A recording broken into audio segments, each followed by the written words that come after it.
अस्सलाम वालेकुम।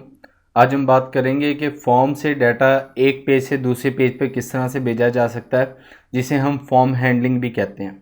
अब ये फॉर्म हैंडलिंग जब तक हमें नहीं आएगी हम डाटाबेस के साथ कनेक्शन नहीं बना सकते। तो सबसे पहले मैं आपको फॉर्म हैंडलिंग सिखाऊंगा, बिल्कुल बेसिक लेवल की। तो HTML का मैंने बेसिक स्ट्रक्चर लिखा हुआ है। मेरे पास यहाँ पर दो पेजेस हैं, एक है HTML फाइल डॉट PHP और एक है बाइट डॉट PHP। अब मैं करना क्या चाह रहा हूँ, मैं यहाँ पर यूज़र से इनपुट लूँगा और वो रिसीव करूँगा बाइट डॉट PHP के पेज पर। ठीक है, यहाँ से HTML फाइल डॉट PHP से मैं इनपुट लूँगा यूज़र से और बाइट डॉट PHP के पेज पर उस पर आउटपुट लूँगा। तो सबसे पहले हम क्या करते हैं, एक फॉर्म का टैग लगा लेते हैं और अब यहाँ पर हम नेम लिख लेते हैं, नेम इनपुट टाइप टेक्स्ट और यहाँ पर नेम। अब यहाँ पर जो हम नेम देंगे ये यूज़ होगा हमारे पास दूसरे पेज में बाइट डॉट PHP के पेज में डाटा रिसीव करने के लिए। अब ये नेम कोई भी दे, कुछ भी दे सकते हैं। मैं ABC नेम दे देता हूँ इसका। तो मेरे पास एक फ़ील्ड बन गई। अब मैं अपने ब्राउज़र पर आकर जब रिफ़्रेश करूँगा तो मेरे पास यहाँ पे एक फ़ील्ड आ गई। लेकिन अब ये जब मैं यहाँ पर इसको पुट करूँगा तो उसको सबमिट करने के लिए मुझे एक बटन चाहिए। तो यहाँ पर आकर मैं एक बटन बनाता हूँ। मैं लिखता हूँ इनपुट टाइप, यहाँ पर सबमिट लिख दें आप, सबमिट। और इसमें फ़िलहाल हम नेम नहीं यूज़ करेंगे। इसमें नेम यूज़ होता है लेकिन वो कहाँ यूज़ होता है वो मैं आगे जाकर आपको बताऊँगा। जस्ट सबमिट का एक मैंने बटन बनाया ताकि सबमिशन हो जाए और ब्राउज़र पर अपने आके जब मैं रिफ़्रेश करूँगा तो मेरे पास एक सबमिट का बटन आ गया। अब दोबारा मैं अपने एडिटर पर जाता हूँ तो इस पेज पे जो मेरा काम है वो ऑलमोस्ट कंप्लीट हो गया।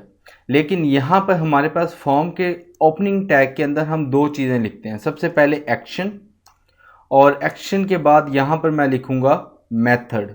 ठीक है, अब यहाँ पर हमारे पास दो मेथड है, एक होता है गेट का, एक पोस्ट का। इन दोनों में क्या डिफरेंस है ये मैं आपको आगे जाकर वीडियोस में बता दूंगा। आगे मैं एक प्रॉपर वीडियो बनाऊंगा जिसमें गेट और पोस्ट के डिफरेंस के बारे में हम डिस्कस करेंगे।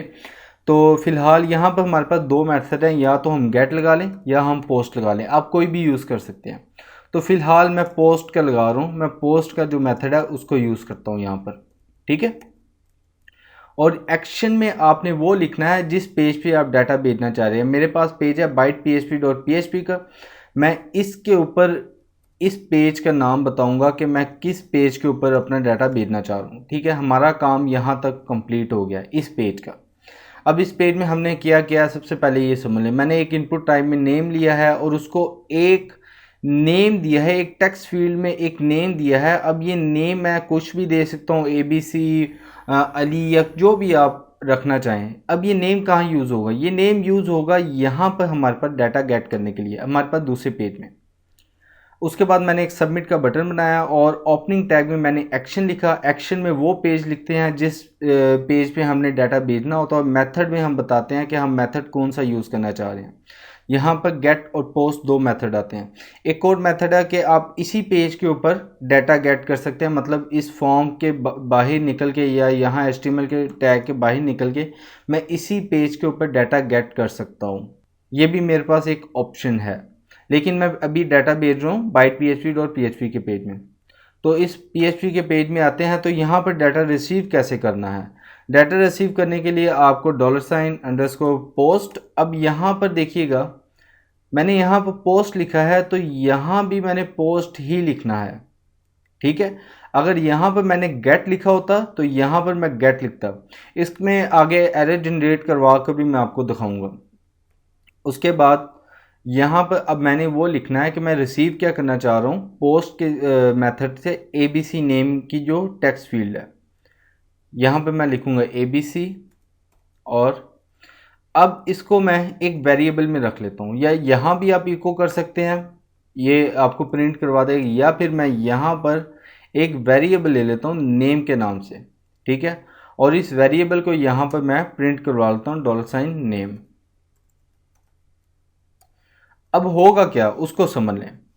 होगा ये कि मैंने यहाँ पर इनपुट फील्ड में ये पेज मेरा ओपन होगा HTML फाइल डॉट PHP।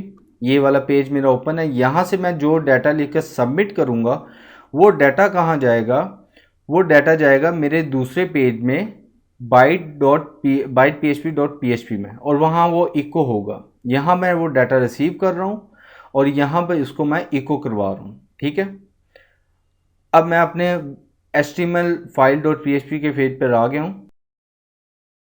अब यहाँ पर मैं एक नाम लिखकर सेंड करता हूँ अपने दूसरे पेज में, लेकिन उससे पहले आप ज़रा ये देखें कि मैंने इस टाइम HTML file.php के पेज पर हूँ।